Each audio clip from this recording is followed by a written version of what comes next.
We here at Unity are really clear that resurrection and everything described in the Bible happens within our own lives. That it is not a testament to something that happened to one individual or one group individual thousands of years ago, but that it is a reflection and an example of what happens in our own lives every day. And that when we look at Scripture and we look at mythology and stories that we all tell, we can see the patterns of our shared divinity, our shared human journey into the spiritual realm. So this day is profound and important because it's not a day that just reflects what one man did 2,000 years ago, but what's possible for each and every one of us right here and right now. And it makes it relevant to us all. It makes it important that we show up for life, that we show up for each other, so that we can be the light, as Misa and the music team just sang about. When the Sabbath was over, this is Mark 16. When the Sabbath was over, Mary Magdalene, Mary the mother of James, and Salome brought spices so they may go up to anoint Jesus' body.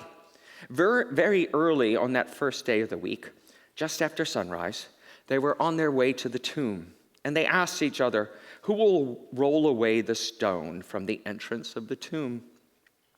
But when they looked up, they saw that the stone, which was very large, had been rolled away. And they entered the tomb. And there they saw a young man dressed in a white robe sitting on the right side. And they were alarmed. "Don't be alarmed," he said. "You are looking for Jesus, the Nazarene, who was crucified. He has risen. He is not here. See the place there laid him. But go and tell his disciples and Peter, he's going ahead of you into Galilee. There you will see him, just as he told you." Trembling and bewildered, the women went out and fled from the tomb. And they said nothing to anyone because they were afraid. So you wonder, how do we know this story today? Because Mark wrote it some 30 years later. But the most amazing part of this story for me is that it was a community taking care of the man they loved. It was a community of women, back to Women's History Month, right? A community of women doing the work that was necessary to care for a body. And it was a miracle that they survived at all. And it was an act of courage and faith to go out, for this man was crucified and punished for his seemingly political views and for his radical ideas that we are all one with God, his radical idea that each and every one of us is worthy of divine gifts because of our birthright as children, as expressions of that divine nature. And the most interesting part, too, is at the end, they left afraid and they told no one. For me, that reflects so many times in my life when I've been afraid to speak the truth of what I know. Afraid to speak out and say something for it may offend. Afraid that I may be ridiculed. Afraid that I may not be believed. Afraid that I may be thought to be crazy. Well, now I just embrace the crazy. I embrace it all as part of the journey because the world itself is dysfunctional. I embrace the crazy because the world is not what we need it to be. The world needs to be let go of, to be resurrected anew and changed. In all of these stories of resurrection, when Jesus arises from the tomb, he's unrecognizable, he's changed, he's different, he's more light, more ethereal. It is up to us to realize that that too is what we have to do, to let go of the stories of our body, the stories of our mortality, the stories of our limitation, and embrace the infinite potential that lies within each and every one of us. And it's not just in some of us, as Mary Ann taught us, right? It is in all of us. And when we let our light shine, we unconsciously give other people permission to do the same, right? And then once we all let our light shine, the glow, the change, the view of the entire planet has to shift. We are on the precipice of changing the world one soul at a time. When we let that light out, when we let ourselves rise from the tomb of I can't, not enough, just me, just one, we see the truth that lies on the other side, that each and every one of us has a part in the resurrection and the restoration of Eden. Oh, Eden, not just the planet, of Eden, of understanding that we are all one. One with Spirit, one with God, one with each other. And everything we do affects everyone around us. There are some amazing stories I want to share with you today. And they're not my stories. So I'm going to let other people share them. We have 3 speakers who are going to come up and share their own personal resurrection stories with you. And these 3 individuals are a gift to us here at Unity San Francisco. And I know they are a gift to the planet. So first up, I'd like to welcome to our platform, Miss Laura Lee Burrell. Okay, let me just take a breath. My resurrection story begins when I was sitting in the back room of the church, waiting for the AA meeting to start. I hadn't had a drink in over 3 years, but I was definitely feeling irritable and discontent. God had been dead to me since my mid-20s, and yet I saw other people in the program who seemed to be really happy, but here I was, stalling out in depression again. They introduced the speaker, someone I didn't know. She was my age and got sober about the same time that I did. She had 2 kids like I did, and she had sexual molestation in her history, just like me. But here, as she continues to talk, our stories began to diverge. She began talking about the spiritual path. And she had completed the steps several times, once in something known as a boot camp, whatever that was. She had gotten close to the God of her understanding. And then she went on to say how she had forgiven her father, who was her abuser. And that when she went home, she helped her mother to care for him. And my mind was really blown. That was completely next level to me. I had forgiven my abuser, but he was not related to me. And I certainly could not imagine being of service to him. And at the end of her talk, she wrapped it up with the question about life, asking, why not make it all sacred? Why not make it all sacred, I thought. Every word, every gesture, every endeavor, every encounter, cloaked in kindness, love, mercy.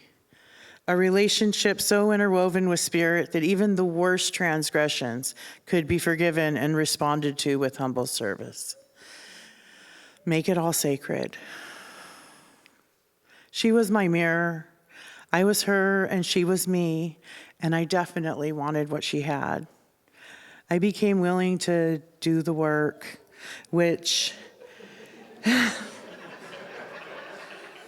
to me meant traipsing through the 12 steps again. For years, I had been asking people how they had got their relationship with their higher power, and invariably, the tools suggested were prayer and meditation. So I began meditating slowly at first. I browsed YouTube for suggestions, and I gobbled up what I could, listening to people like Wayne Dyer and Esther Hicks. I read the Tao Te Ching. I started coming to Unity regularly and heard Reverend Ken remind me that everything that I say and think is a prayer. I started following suggestions, and one of the suggestions was journaling exercises. So in preparation for this talk, I went back to the journal I used and saw the title page of my journal. I had written, "This journal is dedicated to strengthening my connection to higher power and loving and accepting myself." So I wanted to share one exercise that I completed then called "A Day Spent with My Best Friend God." We would have coffee together at 4 or 5. Naturally, she would be an early bird like I am. We would walk on the beach barefoot, warm sand massaging our feet, and talk about the kids. The water is so warm, and we swim in the surf, and she is a surprisingly good body surfer. We get out and dry off in the sun, and finally, she turns to me, and she holds my face in her hands, and she says, "You are beautiful. You are enough. You are capable. You are self-disciplined. You are smart. You are determined. It's okay to lose sometimes. You can learn so much from failure. And it's okay not to know the answer. Be open that others may have an answer that works for you. You are kind. Shower kindness on everyone." And I felt the truth of it in every cell of my body. So probably like most people, I've enjoyed several resurrections over my years on this planet. Times where my life had lost direction, but the most recent journey feels different. That was the beginning of my journey to making everything sacred. I see much improvement, and often I see where I missed the mark. But after the day spent with God, I feel I can do whatever I put my mind to, and my old companion, depression, doesn't darken my doors. But when she does, I know that it's just an indicator I'm moving away from my source. And I pick up some tools, and I head into action. I write, I read, and I connect with friends. I'm so grateful for the sacred path that I got started on that day, and to be walking it with all of you. And today I invite you to explore what it would be like if we all made it all sacred. Thank you, Laura Lee. Make it all sacred. You should be a blogger. And now I'd like to welcome to the platform Christine de la Luna, or as we know her, Luna. It is time. Resurrect the fullness of heart. What is fullness of heart? But a heart filled, a throat filled, filled with tears and years of pent-up pain and grief?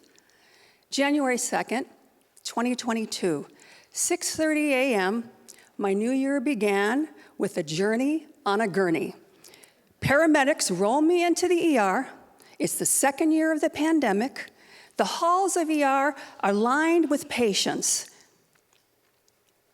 on gurneys.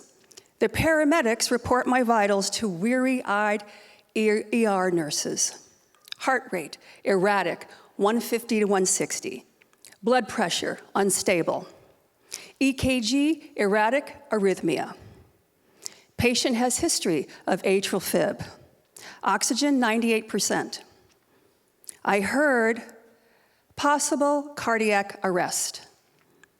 In a flash, early memories resurrect from my past. Orphaned, age 2, equals alone. Family separation equals alone.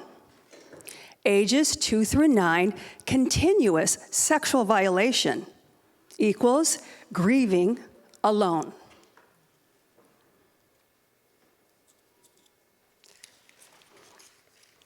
I mourned the loss of goodness that was so divinely ordinary.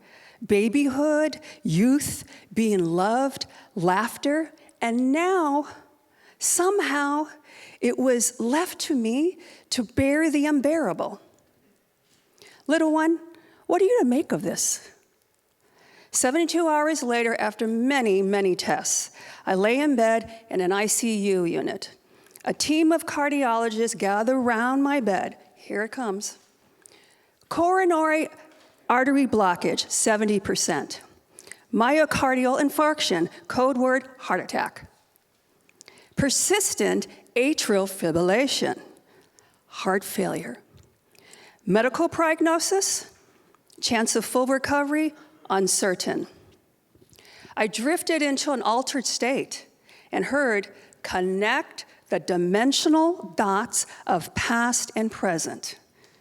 Okay, my heart is bruised, but now there is the bare pain and sorrow, a sense of so many missed opportunities to smile and lovingly be embraced and to embrace lovingly. Pardon me, my hands are kind of quivering here. Yeah. Running away from feelings of so much pent-up pain and grief and the pain of an aching heart. The implications? Blockage manifested in the physical heart. Blocking my emotional heart from receiving healthy, non-codependent love. Yeah? Energy knots formed in my spiritual heart. So my aching heart yearned for compassionate, tender love. The insight. Through the door of ecstatic, erotic enlightenment, dimensions of compassionate love, God consciousness, self-realization, and the universe may be understood. And more importantly, sacred sexual union is sinless. In my childhood innocence, some creature long ago, in his scaly embrace, forced me to tear myself away from feeling or not feeling. What I now know, it was an act of survival. I now recognize it's time to release the choices I made back then. While the medical prognosis for full recovery was uncertain, my power of discernment said otherwise. Today, I stand before you, free and clear of heart failure.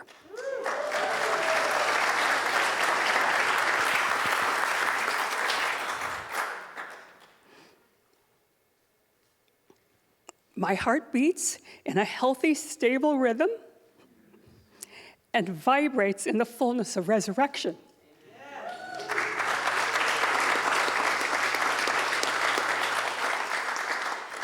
The blessing. Love, loving compassion, is a profound experiential teaching, a silent language that is learned through loving yourself and in union with another. And with sincere devotion, one learns to love. Love is who you all are. Love is who I am. Teach me, love. Thank you. Whew.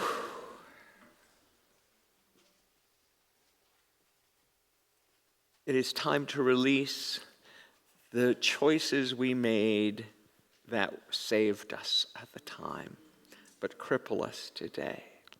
Thank you, Luna, for that wisdom. Thank you. And for another spin in resurrection and another year on the planet, Mr. Tom Lenoble.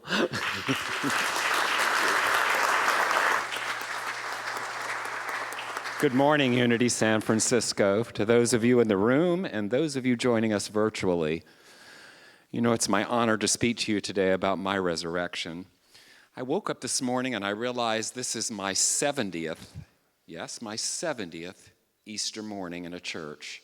The first one when I was 6 months old. In 1985, my brother died of AIDS at San Francisco General Ward 86. I made the toughest call of my life, having to call my Southern, closed-minded parents to tell them that their son was gay and was going to die. I fractured their world when I told them that they needed to come to San Francisco if they wanted to say goodbye. After his death, I vowed to outlive my parents. My mother lived 10 plus years, my father over 20, and I'm still here. In 1989, I was diagnosed with full-blown AIDS. As I sat in my car looking in the rearview mirror, I spoke to the virus and said, if you want to take me out, you've got one hell of a fight. I ended my dream career and started a very long battle with the virus and my survival. I was given 6 months to live 3 times, and I'm still here.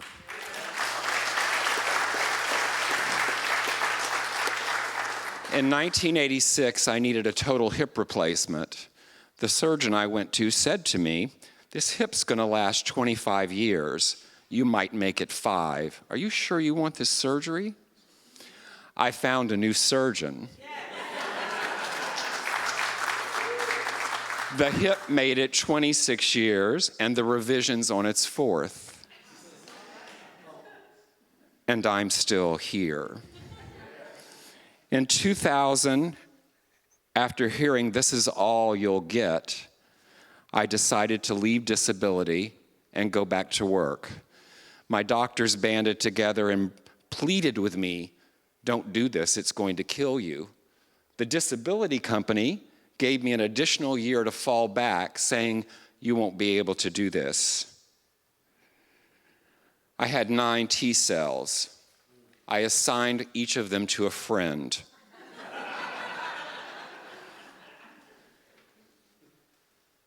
I entered the dot-com craze after missing the entire internet revolution.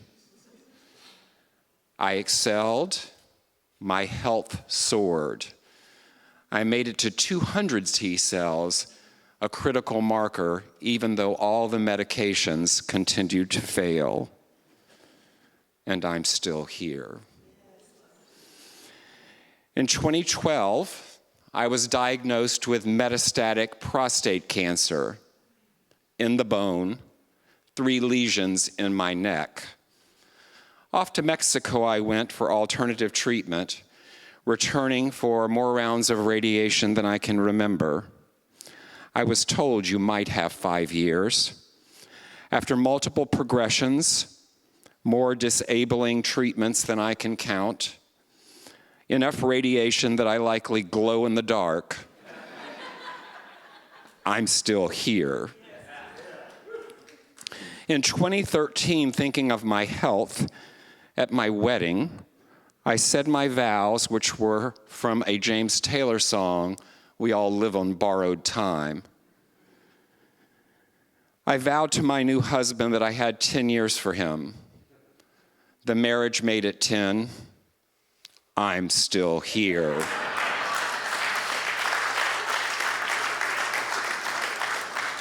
In 2016 came another progression of cancer. I was told there was no treatment available this time. I ended my thriving consulting practice, and off I went looking for experimental treatments. I found what was then novel immunotherapy, along with another IV treatment for 18 grueling weeks, flying on a plane alone at my own cost. I'm still here. Along this journey, there have been 4 spinal surgeries, the rehabilitation between cancer treatments. You see, I needed to walk to convince them I could take the cancer treatments, and I'm still here.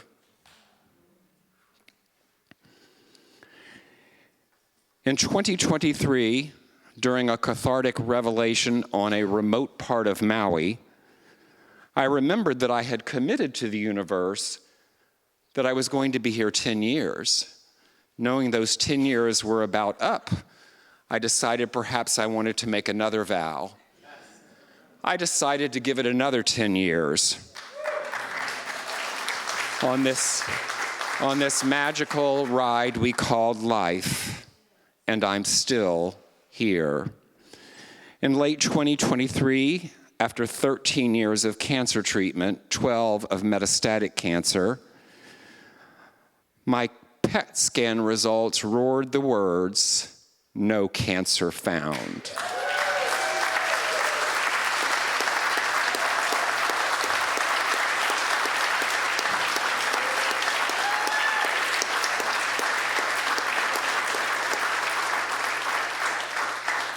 I stopped all treatment for the first time in those many, many years.